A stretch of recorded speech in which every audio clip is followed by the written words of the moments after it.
Hey, go-getters, we are rolling with Creativity Week. Yesterday, we talked about creating heroes, and actually talked about supervillains. Hopefully, did you do the exercise? I know the answer to that. I know you didn't do it. I know you didn't do it.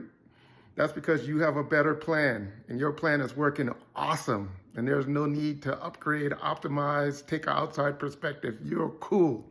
Got it. So today, we're going to talk about the anti-villain of imagination, or the anti-villain of creativity. We all understand the concept of use it or lose it in terms of like muscles, right? If you don't use muscles, you lose muscles, right? Or if you don't lose an ability like language. Many of you took languages back in grade school, high school, you stopped using them and that whole ability is gone. Didn't use it, you lost it. Well, the same might be said, right, for your ability or your inclination to dive into creativity, right? One, how good you are at it, right, because you can become more creative. And two, just how often you attempt to be creative. And the use it or lose it scenario comes into place because there's not a lot of overt reasons in most people's daily routine that requires them to be creative, to use imagination. You definitely don't use imagination when you're making your breakfast. You definitely don't use imagination when you're sitting at a red light waiting for the light to turn green. Most people use very little imagination all day long on their jobs. Let me ask you a question. Outside of the arts,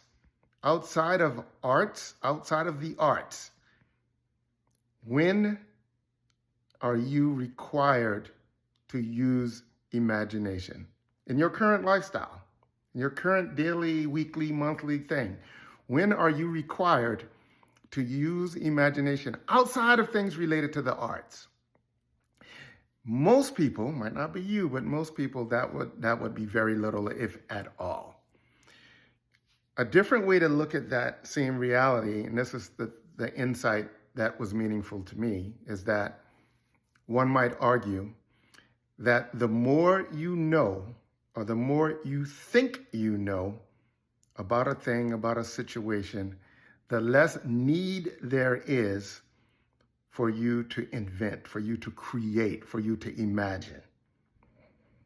If you know what's in your pocket, you don't imagine what's in your pocket before you stick the hand in there.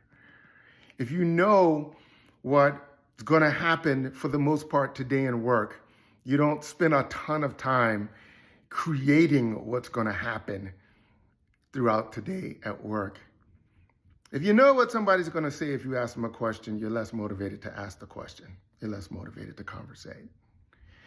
It's interesting that there might be an inverse relationship between things we believe that we know, underscore, circle the word believe that we know, and our need to be creative. Our need to be creative.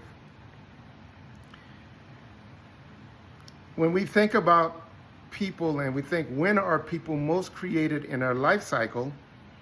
Most people would say, when we're kids. But this tracks, right? Because kids know very little about the world. So they have, according to this formula we're creating, because they know very little, or compared to an adult, they have an enormous greater need to create, to invent things about the world. And maybe that's why they're so creative. And maybe one of the reasons we become less creative the older we get is because we start believing that we know so much more about everything. So this is just an insight/warning that one of the biggest things that can hold us back on our ability to be creative is our belief in how much we actually know, how much we believe that we know. You might argue that one of the greatest, highest in-demand skill sets as we move into a very technical new age will be the creativity aspect of the human experience. So we want to do things that keep us creative. We want to do things that create the need for us to stay and be creative. We want to do things or create environments or scenarios where we don't believe we know everything. That's one of the reasons why I go from martial art to martial art to martial art to combat sports so much, and I like to move around. And I like to keep doing that so I stay at the, by time invested in the combat sports arena, in the beginner stage. I keep that white belt mind. I keep that beginner's mind. A lot of the things you see me doing, whether I'm challenging myself to do 100 images in 100 days or freestyle this or all these things are just me forcing structure into my life that requires me to be creative, because the more creative you are, the more akin you are to being young, right? Being youthful. There is a connection between youth and creativity. And if your goal is to turn back that clock, don't just try to do it with face cream and push-ups. Do it with things that's going to keep your mind nimble, agile, open, not knowing everything. And because of that, you stand in a way where you can be captivated. You can be in awe of things.